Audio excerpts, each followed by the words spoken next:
if you're listening to us, we really do appreciate it, and we hope that you. What we really hope is that you've got the sound up on us, and that you might have the Bears video on behind you because they're playing right now, and it's been an interesting week for the Chicago Bears for lots of different reasons. One of the reasons is no one can figure out, and no one can figure out, one, are they moving into Arlington Park because yesterday was the last day closing day of the horse races, and they can't figure out that they've got a new quarterback. So we brought on our sports guy who we're going to bring on once a month, Jon Zaghloul, who is with us. So John, you're always in Feeder's column because you always have a new job or something new to add on. Tell us first, before we go into Chicago Bears, about VPOD TV. Thank you, Fred. Yes, so now we're going to be on every night, Sunday through Thursday, from 10:30 to 11 p.m. on VPOD TV. That's channel 59.3 on the antenna, reaches 10 million homes in the Chicagoland area and Peoria. Then we're also, of course, on Roku. You just got to search up VPOD TV, and you can find the channel, download it onto your Roku, and watch my show all the time. It's mostly stuff from my YouTube channel, and also part of the content airs on the radio every weekend, still on WCKG, but just another cool new addition. Big thank you to John Meadows over at the station for getting it all set up. And 2 weeks in, it's been going really well so far. Well, what I love about John is that he doesn't pull any punches. You know, when you're done listening to whether he's on TV, whether he's on with us, you really know where he stands. And so let's start the drama. The Bears are in an interesting point of their early season career because they have their main 100%, quarterback. They have 100% more quarterback this season. They definitely do that. And now they've got a guy, Justin Fields, who is in. And Justin, I can only imagine when Justin woke up this morning, did he think to himself, oh my God, what did I get myself into? Because he's a new quarterback with not a ton of experience. What does he do when he gets to Soldier Field? Does he say, this is an opportunity, or does he say, I'll go sit in the locker room? I would hope he'd say it's an opportunity. And, the draft portfolio on Fields when he came up was that, he can rise up to the big occasion. In college, of course, he beat Clemson and Trevor Lawrence, the number one pick who's now on Jacksonville. He beat him in a big-time game on a big-time stage, and he performed at Ohio State. Obviously, Ohio State doesn't have the best reputation for quarterbacks, but everyone's thinking Justin Fields could break that mold. He is known to rise up to the big moment. And he's a guy who even said in preseason, and granted it's preseason, that the game felt a bit slower to him.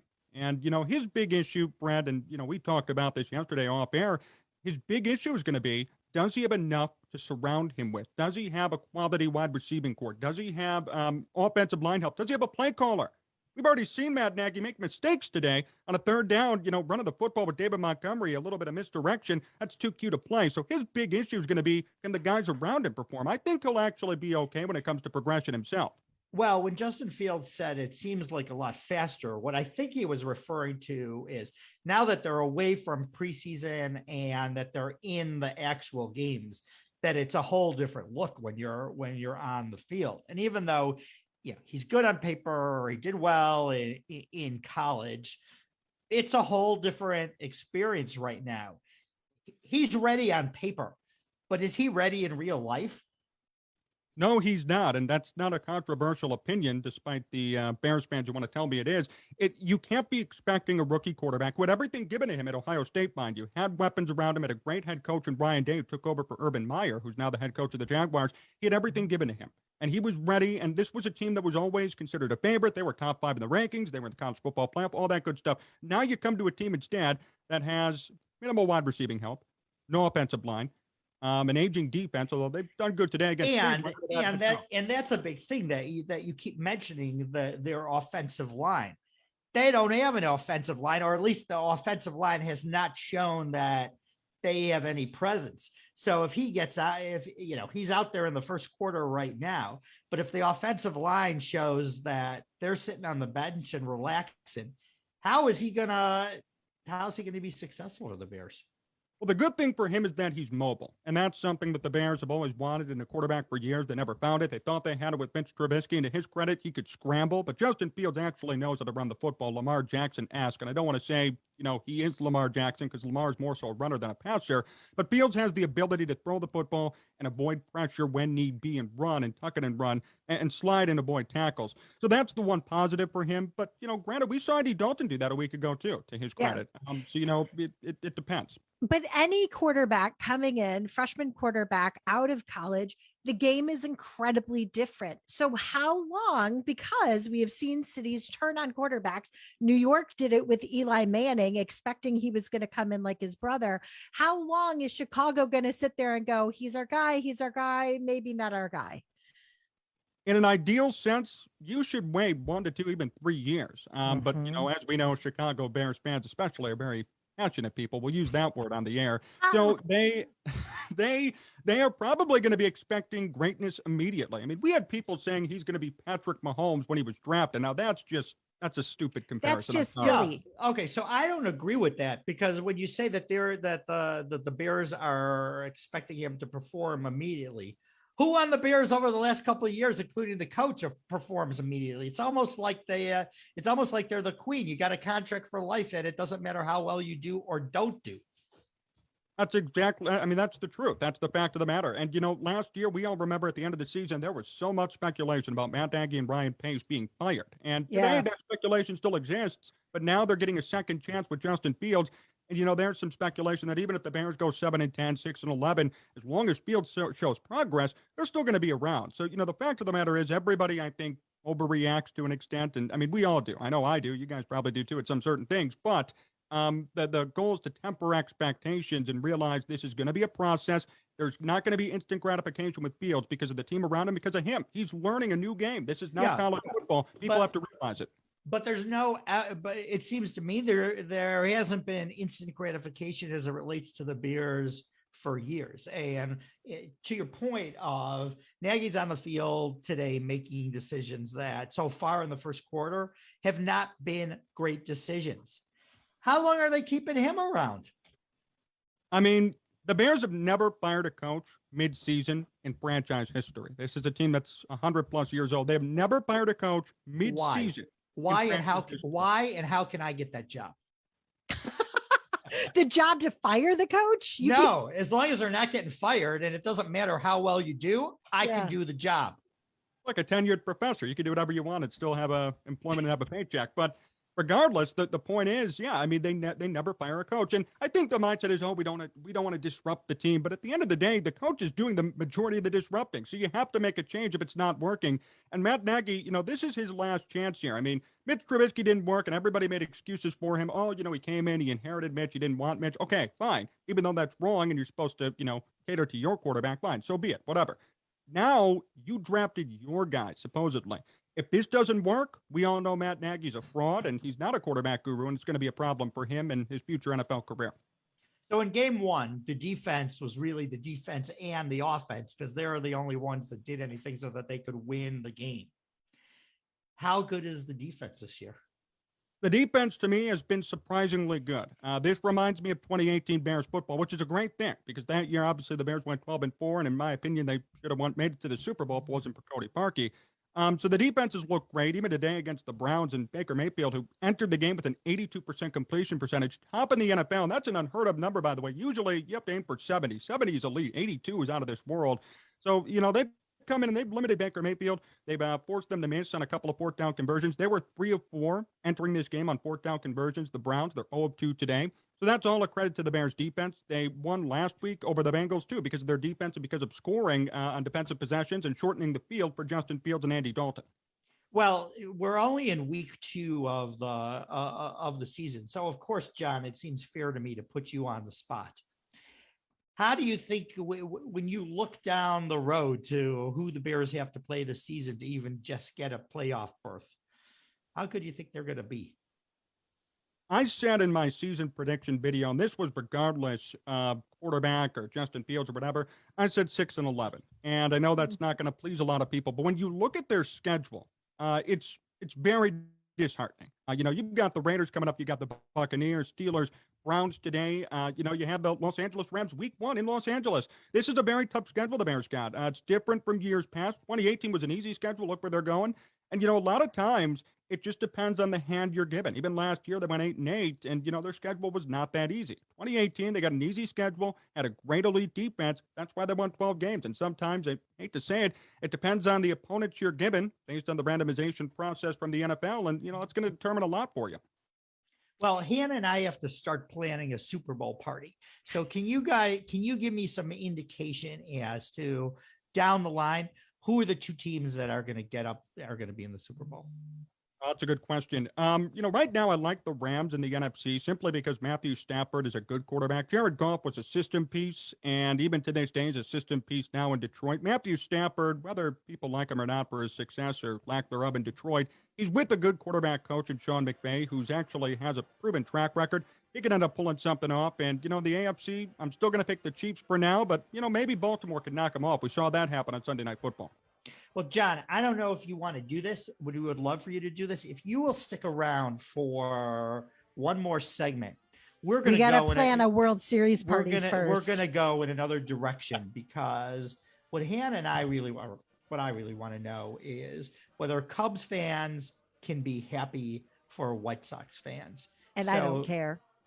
Yeah. I think Sox fans don't care. Yeah, but Cubs fans could show some yes. class at this moment. That's all right. Either way, John, if you'll stick around, we're going to come back on the radio and wrap up our segments. So we'll have more right after this on the Hannah and Fred Show. Yes, that is right. The Chicago White Sox have clinched, and I couldn't be more excited. I have been watching this team. Oh, by the way, it's the Hannah and Fred Show. So I have been watching this team. They've been predicting that this was probably going to be our year for like 3 to 4 years. And I am absolutely here for it. Fred, you don't look so happy for me. No, I am happy for you because I'm great. Go to your dictionary and we'll look up the word gracious. Uh-huh. I am happy because the White Sox they've had a great season. They've had a great season. No matter how you argue, they've had a really good season. They've played great baseball, but it still boils down to, from a loyalty standpoint, can Cubs fans be happy for White Sox fans? John, help me out here. No, they can't. And I'm coming at you with an objective perspective. I grew up a Cubs fan, but I have actually abandoned my fandom for them. But believe it or not, I felt nothing when they won the 2016 World Series. I don't really say that too often, but that's the truth. So anyways, no, I don't think that's a possibility. It's so divisive. Sox fans have self-esteem issues. They're always worried about what the Cubs are doing. And Cubs fans try to poke fun at White Sox fans because they're never getting national coverage. So back and forth they go for years and years it's been. And I don't think that's going to be the case. And if the White Sox win the World Series, there's going to be pandemonium. Sox fans are going to really try and shove it in Cubs fans' faces. Meanwhile, Cubs fans are going to say, well, we don't care. We've been there, done that. And, we're going to rebuild and do that model too. So I don't know. That's just me. That's my observation. Been there, done that once. And are they going to come back or are we going to have to wait another 100 plus years? Based on the way they're playing now, I'd say probably another 200 years because they are playing some horrible baseball. Hannah basically is sending me a note. Better go get a young goat.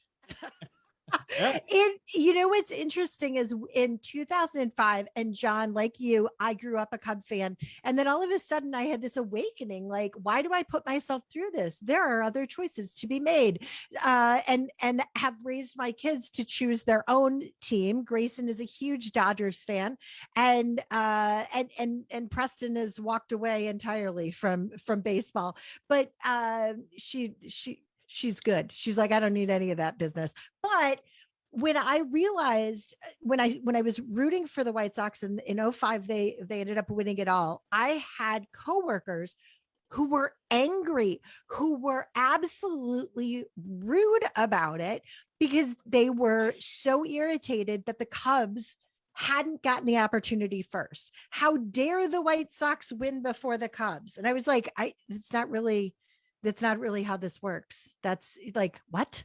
Why are you personalizing this? I rooted for a team. They won. Yay, my team.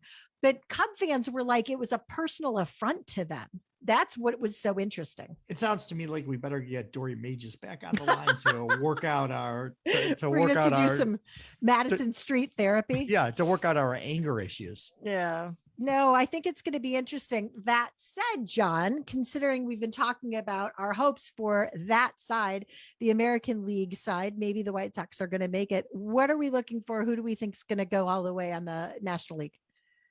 Well, that's a good question. The Dodgers and the Giants are my two teams. And, you know, it's pretty funny. In the modern era, I don't remember one time in which you got two teams winning 100 games and one of them isn't going to win the World Series. The last time, I mean, I can remember, for example, back in 1909 for the Cubs, they won 101 games, didn't even make the playoffs at that time. So, you know, it happens. It's not a modern thing, but it happens. I think one of those two teams are going to be in. The Dodgers, they had Trevor Bauer, and of course, he's going to be out for the year. I mean, that's a big problem for them, and their starting rotation is hurt. Clayton Kershaw's a shell of his former self. Yep. And the Giants are just playing good baseball. And when you look at their stats, it's pretty funny. I looked at these last night. I don't really understand how they've won 100 games. You know, they don't have a lot doing. Nobody has 100 RBIs. Nobody has even, 30 home runs. Their pitchers are all journeymen who have just come together and put together this great year. If they continue to roll with that momentum, I don't see why they can't make it. Well, and the other thing is the Giants have played really well against the Dodgers. The Dodgers can beat everybody except the Giants. So maybe they'll figure it out when they get to that series. But I don't know. As I look at it on paper, I'm pretty much saying the Giants are going. Well, Tony La Russa said yesterday that when one of the reporters asked him, how does this team compare to other teams that have made it for him as deep in the playoffs as they had? And they said there are lots of comparisons between how hard they work, even at this stage in the year. So, John, what's it going to be? Is it going to be the Giants? Is it going to be the White Sox? Who's ultimately going to be pouring champagne over their head? I really think in the World Series, it's going to be Giants Astros. And by that point, I think the Astros are going to win. That's not a knock to the White Sox by any stretch. The Astros have more experience, and their offense is pretty darn explosive. Now, the White Sox wait a moment while I hit my water bottle garbage can for the Astros. Oh, I was a big vocal critic of that. And I don't want to see them near the World Series. I don't want to even see them in the playoffs. And, last year they were one game away, going 2 games over 500 in shortened season. I was very, very adamant about them not getting in regardless. But, no, the problem is for the White Sox, all these injuries are hurting them, and it's really unfortunate. You have Carlos Rodon and Dylan Cease, 2 of your top 4 guys who were supposed to be in your playoff rotation. Now they're nursing injuries. Carlos Rodon has pitched 127 innings. Last year he only pitched 6. So that's a big difference, and that's going to be hard for him to recover from with his arm and his shoulder. And Dylan Cease got hit by that comebacker. He has a bruised triceps. They don't know what's going to happen to him in another week. And this is just a span of injuries for the White Sox. We saw, of course, Eloy Jimenez early on, Luis Robert. Now they're back. But, it's just unfortunate. My hope is that people realize this is still a good year despite all those injuries. I have a sick feeling the blame's going to be put on, who else but Tony La Russa, despite the fact that, they actually played very good baseball with all these injuries, considering up with these injuries would not be in the position the White Sox are today. That's a fact. Well, you've heard it from Jon Zaghloul, who clearly is not very opinionated when it comes to sports. John, we appreciate you being on. We'll see you on the radio. We'll see you on television, and we'll see you on the Hannah and Fred show next month. Thanks for being with us. Thank you guys so much. Always enjoy the visits. You're the best. Yeah.